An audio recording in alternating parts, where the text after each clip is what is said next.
নির্বাচনকে সামনে রেখে বিএনপি, জামাতে ইসলামী সহ প্রায় সব রাজনৈতিক দলই তাদের ইশতেহার প্রকাশ করেছে। এরপর থেকে ভোটারদের মধ্যে দেখা দিয়েছে মিশ্র প্রতিক্রিয়া। ইশতেহারে করা অঙ্গীকারগুলো কেউ ভবিষ্যতের আশ্বাস, কেউ বা আবার অতীতের প্রতিশ্রুতির পুনরাবৃত্তি হিসাবে দেখছেন। ভোটারদের বক্তব্যে বারবার উঠে আসছে একটাই কথা, অঙ্গীকার যেন স্বপ্ন না হয়ে হয় বাস্তবতা। তারা ক্ষমতায় যাওয়ার পর প্রতিশ্রুতি ভুলে যাওয়ার অতীতকে টেনে এনেছেন বারবার। বিগত বছরগুলোতে রাজনৈতিক দলগুলো যে কমিটমেন্টগুলো দিত সেই কমিটমেন্টগুলো রক্ষা করতে পারতো না।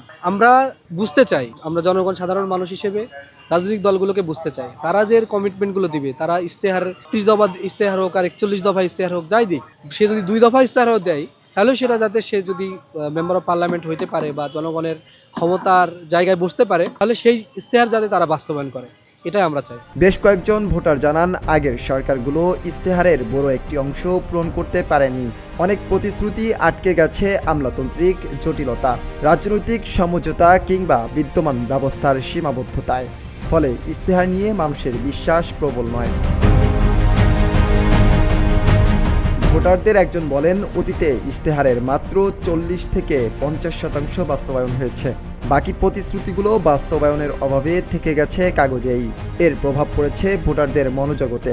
সরকার হচ্ছে মানুষের সেবক হবে, মানুষের শাসক হবে না। সেই জায়গা থেকে আমাদের কাছে মনে হয় যে ইশতেহারগুলো আরও বাস্তবসম্মত হওয়া উচিত।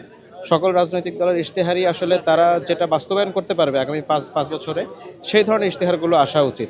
মানুষের যেটা বাস্তব সমস্যাগুলো আছে সেই সমস্যাগুলো নিয়ে সমাধানযোগ্য ইশতেহার হওয়া উচিত এবং আগামীর বাংলাদেশে যে জুলাইয়ের যে আকাঙ্ক্ষা, সেই আকাঙ্ক্ষার বাস্তবায়ন যাতে প্রতিফলিত হয় সেই ধরনের ইশতেহার আমরা তরুণ সমাজ প্রত্যাশা করছি। জুলাইয়ের পর দেশের রাজনৈতিক বাস্তবতায় মানুষের প্রত্যাশা আরও স্পষ্ট হয়ে উঠেছে। সে সময় যে পরিবর্তনের দাবি উঠেছিল সেটার প্রতিফলন ইশতেহারে দেখতে চান অনেকে। উন্নয়ন নয় শুধু, ন্যায় বিচার নিশ্চিত করা, জবাবদিহিতা এবং ন্যায়ভিত্তিক রাষ্ট্র গঠনের রূপরেখা ইশতেহারে রাখার দাবি উঠেছে। আধিপত্যবাদ বিরোধী একটি ইশতেহার যে দল দিতে পারবে, যে দল হাদি হত্যার বিচার নিশ্চিত করতে পারবে, স্বাধীন সার্বভৌম ইনসাফের বাংলাদেশ প্রতিষ্ঠার লক্ষ্যে যে দল কাজ করতে পারবে, জনগণকে সাথে নিয়ে আমরা সেই দলকে বাংলাদেশের প্রতিনিধি করব এবং জাতীয় সংসদে তারাই আমাদের প্রতিনিধি হিসেবে কাজ করবে। সুতরাং ইশতেহার সবাই ব্যক্তিগত জায়গা থেকে দিবে, তবে যেই ইশতেহার জনবান্ধব হবে, যে ইশতেহার আমাদের বিচার নিশ্চিত করবে, যে ইশতেহার চূড়ান্ত আজাদি দিবে, সেই ইশতেহারকে আমরা গ্রহণ করব। ধন্যবাদ। ইশতেহার বাস্তবায়নের ব্যর্থতা রাজনীতির প্রতি মানুষের অনাস্থা বাড়ানোর সুযোগ সৃষ্টি করে। তাই এবারের নির্বাচনে রাজনৈতিক দলগুলোর জন্য সবচেয়ে বড় চ্যালেঞ্জ হলো প্রতিশ্রুতির বাস্তবায়ন।